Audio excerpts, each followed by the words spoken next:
In my video, Why is Italy's Cyclopean Masonry such a mystery?, I talked about some of the main problems researchers have with understanding the ancient polygonal walls in Italy. In this episode, I'm going deeper into the subject. I'm going to talk about the ancient history of the Italian peninsula, including those mysterious Etruscans, to see if that can cast any light on the origins of the Cyclopean masonry. As an example of the walls in this episode, I'll be discussing those that are found in the town now called Palestrina. For those of you who didn't see my previous video, here quickly are the main issues. Megalithic Cyclopean masonry is found in many parts of Italy, including Lazio, Abruzzo, Campania, Umbria, Tuscany and Molise. But the highest intensity of polygonal walls are in Lazio. The terms cyclopean and polygonal tend to be interchangeable in literature. Lazio is the region where Rome is located. Cyclopean walls exist as parts of hilltop fortifications, aqueducts, road substructures, agricultural terraces, and villa platforms, as well as in other types of architecture. They tend to form the foundations of these buildings or structures, with quadrangular brickwork finishing them off. They're impressive because they are difficult to create and have properties that give them a high level of protection against earthquakes. The Bronze Age civilizations of the Aegean also built lots of monuments using Cyclopean masonry techniques, and there are plenty of examples from the same period in Anatolia from the Hittites. However, the Italian peninsula in the Bronze Age didn't have anything like the complex palace cultures of Greece or the cities of the Hittites. Also, although there was contact between the Italian peninsula and the Minoan and Mycenaean civilizations, cultural connections were limited to small amounts of trade. Because of this, and several other reasons, experts attribute the walls to the Romans, who first made an appearance around the 8th century BCE. However, as I said, many of them form foundations to structures which have considerably different brickwork built on top. This latter brickwork is well documented by Romans as belonging to them. But the Cyclopean masonry is not mentioned in any texts or illustrations by the Romans at all. Also, in Rome itself, Cyclopean masonry hasn't been found, which is a little strange. It's also weird that the Cyclopean parts of structures tended to use upside-down V's instead of the arches that the Romans were famous for. Local legend has it that the Cyclopean walls were built by the Pelasgians, ancestors of the Greeks, but the archaeological evidence simply doesn't support that. The history of the Italian peninsula isn't straightforward, but I'm going to do my best to summarize the main cultures that impacted the region and were involved in its evolution. From 1300 to 700 BCE, the people inhabiting the large geographic area of Middle Europe had similar social hierarchies and funerary practices, which has led archaeologists to classify them as the urn-field culture. The name comes from the way they cremated their dead, placing the ashes in urns buried in cemeteries. As with many Bronze Age cultures, a warrior class existed, and the defense of settlements and the ritual deposition of weapons were very important to them. In most of the Italian peninsula, the Proto-Villanovan culture appeared around this time and is thought to have been a part of the urn-field tradition due to migrations from the north. During the Bronze Age, while the agricultural settlements of the urn-field culture flourished in Middle Europe and the Italian peninsula, the more sophisticated societies of the Second and Third Palace periods characterized the Minoan and Mycenaean civilizations in the Aegean. Much of their incredible monuments and art are still visible today. Before the collapse of the palace culture around 1100 BCE, it's also known that these settlements traded with the Italian peninsula, Sardinia, and Sicily.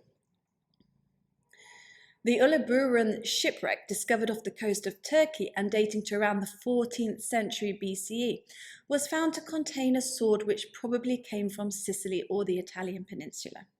Archaeologists refer to the culture inhabiting parts of the Italian peninsula in the subsequent Iron Age as Villanovan. From 900 to 700 BCE, they lived in the area which roughly corresponds with modern Tuscany, Emilia-Romagna, North Lazio, and pockets of Campania. At the same time, the Latial culture inhabited most of the area now known as Lazio, whilst the Est, Golaseca and Fritz and San Zeno cultures, as well as the Camui people, inhabited the Alpine region. These were all characterized by small agricultural settlements. Now, the next part of the story is a little interesting. After 700 BCE, the culture we now refer to as the Etruscans appeared in pretty much the same places that the Villanovan culture had been. The general consensus is that this culture was descended from the Villanovans. However, there are also researchers who think that the Etruscans came from elsewhere and replaced them. At that time, Greek colonies were also springing up on the southern part of the mainland and Sicily, and the Etruscans were known to trade pretty extensively with the Aegean in comparison to contemporary cultures on the peninsula.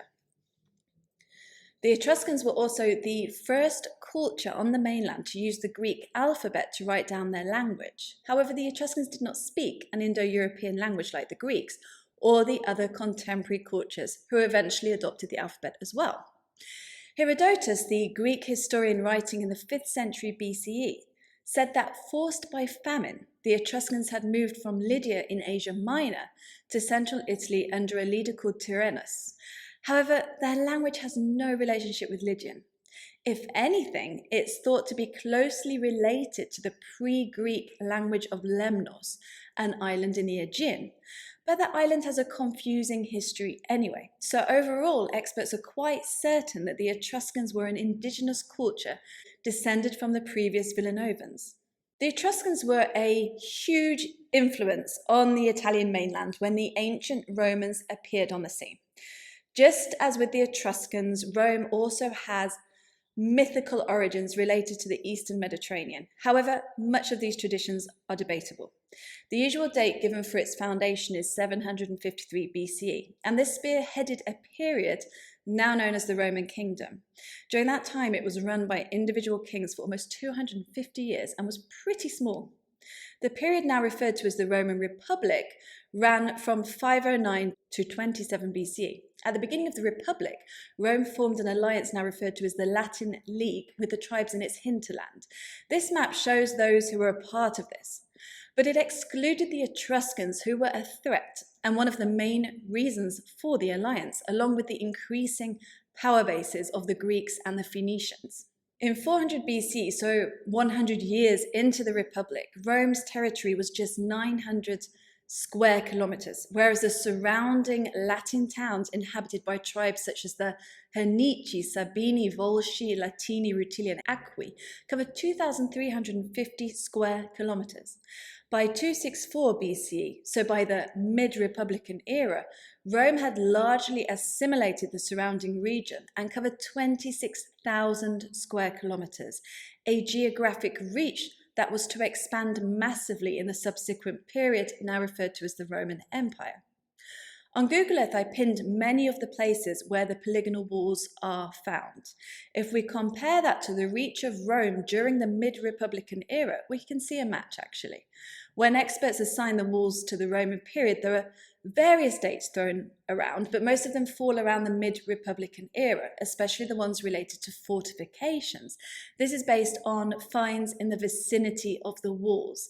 Experts also characterize 4 types of polygonal wall, which vary in terms of their roughness, but did not necessarily become more finely worked as time went on. However, even if we accept a mid-Republican date, there are still so many anomalies with this theory, as we shall see. Let's look at the example of ancient Praeneste, now called Palestrina, to see what we can learn from the polygonal walls in that town. Palestrina sits on the southern face of Mount Ginestro and is around 30 kilometers east-southeast of Rome. Like many Roman towns, the origins of its precursor, ancient Praeneste, are legendary. Myths say it was founded by either Ulysses, Caeculus, Delagonus, Arulus, or Praenestus. The earliest archaeological evidence from the town comes from a necropolis and dates to the 8th century BCE, or what's known as Latial 4a. The 3 tombs that formed this necropolis were full of elaborate grave goods that are thought to have belonged to princes. Some researchers suggest these were princes of the pre-Roman tribe that inhabited the area, but others think that they may have been Etruscan. The latter argument hinges on the sheer luxury of the grave goods, which it's thought must have belonged to a culture with access to a seaport.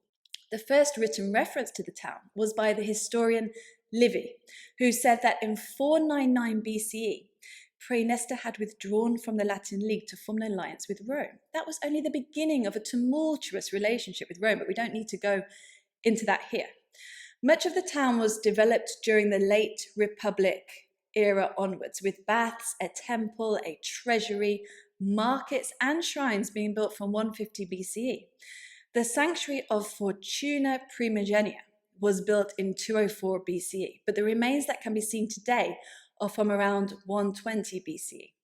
The incredible sanctuary, much of it still intact, was built into the hillside on several modified terraces and was topped with the Temple of Fortune, where oracles were told before the advent of Christianity.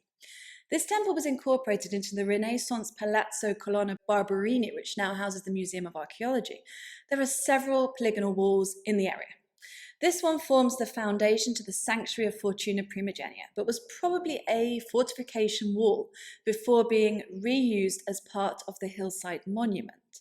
This photograph shows the lowest part of the sanctuary sitting on top of the polygonal wall. Here's a video I took while I was there recently.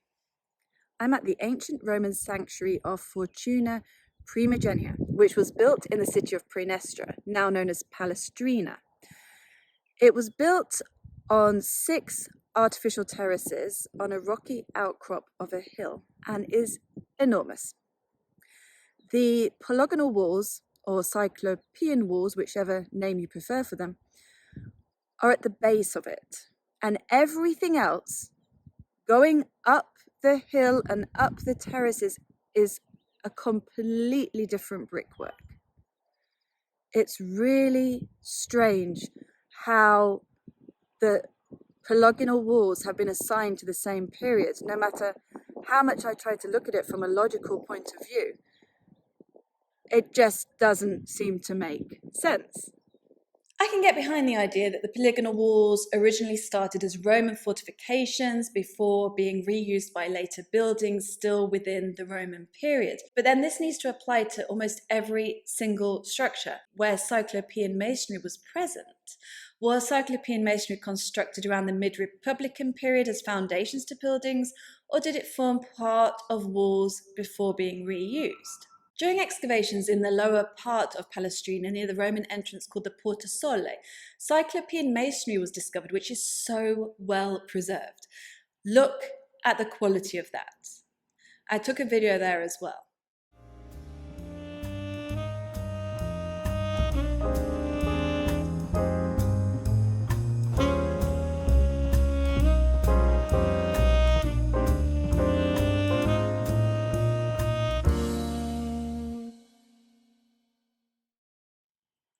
Strangely, the usual tough square blocks typical of Roman architecture were uncovered nearby too. So both types of masonry were in use. Did they date to different times within the Roman period? I do find it strange how wildly different these two construction techniques are. The small town of Castel San Pietro Romano sits on even higher ground a few kilometers north of Palestrina. In ancient times, this town was a part of Palestrina, but with separate fortification walls. The polygonal walls are listed as dating to between the 6th and 5th centuries BC, so during the Roman kingdom rather than mid-Republican in this case, but I can't find any information on why this is or any excavation documents. I'll keep looking.